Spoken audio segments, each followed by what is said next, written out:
इंसाफ कयो न्याज़ अहमद किथां आया आहियो? बाहरे खां बा छा मसइलो थियो आहे? असांजो कल्ह खून थी वियो आहे, उहो असांखे लाश न पियो मिलियो वञे। किथे खून थियो आहे? खून थियो आहे मुंहिंजे सावरनि करायो आहे, मुंहिंजो पुटु। हुनजो छा नालो आहे जेको खून थियो आहे? सोहेल नालो अथसि। केतिरी उमिरि आहे? 7 साल उमिरि अथसि। कंहिं क़त्लु कयो आहे? मुंहिंजी घरवारीअ क़त्लु कयो आहे। उहा किथे आहे? उहा कराची आहे।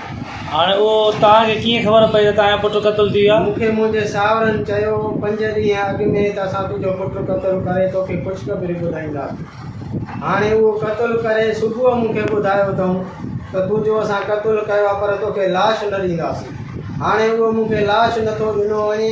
इहो मुतालबा था कयूं त DIG सखर, SP खेरपुर, नईम अहमद खरुल, सभिनीनि खे इहो इतिलाह था कयूं त बाबा असां सां इंसाफ़ कयो वञे, असांखे पंहिंजे पुट जो लाश ॾिनो वञे।